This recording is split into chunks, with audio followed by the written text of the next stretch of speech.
मित्रों नमस्कार। मैं हूं आपका दोस्त डॉक्टर अनिल अग्रवाल। कई बार हमने ये देखा है कि कुछ बच्चों के पेशाब में प्रोटीन चला जाता है और कुछ जो बच्चों से बड़े होते हैं मतलब एडोलेसेंट होते हैं उनके भी पेशाब में प्रोटीन आ जाता है। कभी कभी किसी एडल्ट के पेशाब में भी देखते हैं कि प्रोटीन चला गया है और बाकी उसको कोई और बीमारी नहीं है। और ऐसा इसमें ये भी देखा गया है कि जब बच्चा लेटा हुआ था मतलब रात को पूरी रात सोया और सवेरे का उसका यूरिन का सैंपल लिया, उसको टेस्ट करवाया तो वो तो नॉर्मल आया।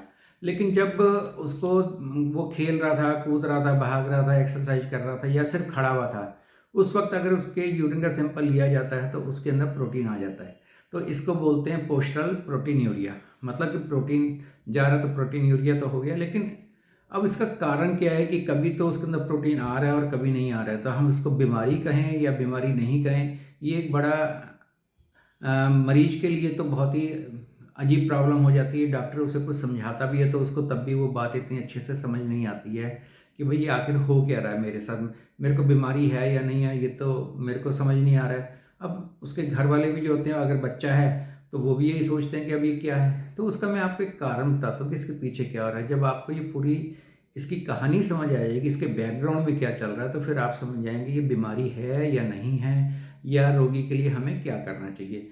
देखिए क्या होता है कि हमारे शरीर के अंदर हार्ट से सारा का सारा ब्लड जो है सप्लाई होकर पूरे शरीर में जाता है। फिर पूरे शरीर से इकट्ठा होकर दोबारा से लंग्स के द्वारा फिर दोबारा से हृदय में जाता है।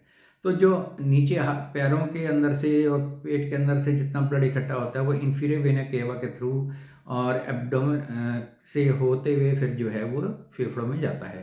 तो उसको बोलते हैं inferior vena cava. Inferior vena cava जो वेसल होती है वो जब डायाफ्राम के पास से निकलती है तो कुछ बच्चों में वो वहाँ से वो किंकी हो जाती है, मतलब वहाँ से थोड़ी ट्विस्ट हो जाती है, जिसकी वजह से पूरा ब्लड ऊपर को नहीं जा पाता है और कुछ ब्लड नीचे ज़्यादा रह जाता है। जब नीचे ब्लड ज़्यादा होता है तो वो ब्लड का प्रेशर जो है वो किडनी के ऊपर पड़ता है। जब किडनी पे ब्लड का प्रेशर ज़्यादा आता है वीनस फ्लो का, तो उसकी वजह से फिर उसको ज़्यादा काम करना पड़ता है किडनी को, जिसमें जब वो फिल्ट्रेशन का काम करती है किडनी तो उसमें से प्रोटीन भी काफ़ी सारा निकल जाता है और वो फिर यूरिन में दिखाई देने लगता है। ऐसा तभी होता है जब बच्चा जो है खड़ा होकर घूम रहा था, खेल रहा था या सिर्फ खड़ा हुआ भी था, तो उस टाइम पर ऐसा होता है। जब बच्चा लेटा हुआ होता है तो वो चाहे वो ट्विस्टेड भी थी इन्फीरियर वेना केवा, लेकिन उसके बावजूद भी उसके अंदर से, क्योंकि ये अगेंस्ट द ग्रेविटी जा रहा होता है ब्लड, तो जब लेटे हुए पोजीशन के अंदर अगेंस्ट ग्रेविटी नहीं तो सीधा सीधा आराम से निकल जाता है और फिर उस वक्त नीचे जो है इन्फीरियर वेना केवा के अंदर प्रेशर नहीं बनता है और वो फिर प्रोटीन भी उस वजह से किडनी में से नहीं जाता है। तो इस वजह से कारण उसका किडनी ना होकर इन्फीरियर वेना केवा के ट्विस्ट होने का हो गया है, क्योंकि वहीं से अगर लीवर भी उसको प्रेशर कर रहा है और वो ट्विस्ट भी है, तो इस वजह से ये दोनों बातें हो जाती हैं और फिर वो जो है इसको हम बोलते हैं प्रोटीन यूरिया। लेकिन जब हम ये देखते हैं कि जब पोस्टरल होता है प्रोटीन यूरिया, मतलब खड़े होने पे आता है, उसमें उसके अंदर हाइलिन कास्ट भी जा रही है, आरबीसी भी जा रहे हैं, एपिथेलियल सेल्स भी जा रहे हैं, तो लगता है कि ये शायद बीमारी हो गई होगी किडनी की। लेकिन ये बीमारी नहीं है, सिर्फ ये पोस्चरल होता है और उस वक्त के लिए हमें कोई ज़्यादा कुछ भी नहीं करना होता है। किडनी के फंक्शन टेस्ट कर लेते हैं, किडनी को टेस्ट कर लेते हैं और जब वो नॉर्मल पाई जाती है तो फिर हम इसको इसकी वजह से कोई डरने की आवश्यकता नहीं है। हाँ, ये फिर भी ठीक होना चाहिए, पोस्चरल वाला जो है वो वहाँ से जो ट्विस्ट है वो ठीक होना चाहिए। तो उसके लिए डॉक्टर कुछ और दूसरे टेस्ट करके सलाह दे सकते हैं भाई इसको कैसे ठीक किया जा सकता है। और फिर इसके अंदर अगर आप ये सोचें कि किसी दवाई से काम चलेगा, तो शायद मेरे को नहीं लगता कि इसका किसी दवाई से ये कभी ठीक हो पाएगा।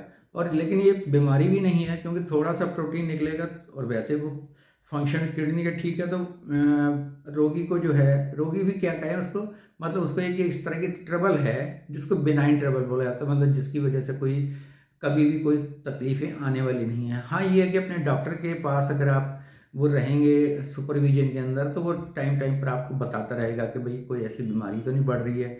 समय समय पर कुछ वो आपके टेस्ट करवाता रहेगा और उससे फिर पता लग जाएगा। अब इसके अंदर आप ये चाहेंगे कि कोई एलोपैथिक दवाई खाने की ठीक कर देगी, आयुर्वेदिक दवाई ठीक कर देगी या होम्योपैथिक दवाई ठीक कर देगी, तो ये बहुत पुअर चांस है। मतलब ठीक हो सकता है रोगी, लेकिन कोई पक्का नहीं है कि वो ठीक होगा और यह ऐसे ही चलता रहेगा। तो आप अपने डॉक्टर को दिखाकर, चाहे वो होम्योपैथिक डॉक्टर है या कोई और दूसरा डॉक्टर है, उसको दिखाकर दवा ले सकते हैं, होम्योपैथिक दवा भी ले सकते हैं। इसलिए मैं इसके अंदर कोई भी आज आपको कोई होम्योपैथिक दवा का सजेशन नहीं देने वाला हूँ, क्योंकि मैंने बताया कि ठीक हो सकता है, नहीं भी ठीक हो सकता है, तो ये डॉक्टर ही तय करेगा या कुछ एक दिन दवाइयाँ देकर देखेगा आपको कि दवाइयों से कोई रेस्पॉन्स हो कि वो जो मैंने कारण बताया है उसके अंदर कोई फ़र्क आ सकता है उस तरह की दवाइयाँ देने से, तो वो ठीक हो जाएगा, नहीं तो नहीं होगा। तो लेकिन फिर भी मैंने आपको जो एक बात बताई, इसके अंदर कुछ भी घबराने की बात नहीं है। तो इसलिए आज मैं अपनी इस वीडियो को यहीं ख़त्म करता हूँ, और लेकिन एक ये बात समझ लें, पोस्टल प्रोटीनूरिया नाम से जो प्रॉब्लम होती है वो कोई ज़्यादा बड़ी बीमारी नहीं है, इसलिए कोई घबराने की आवश्यकता नहीं है। धन्यवाद दोस्तों।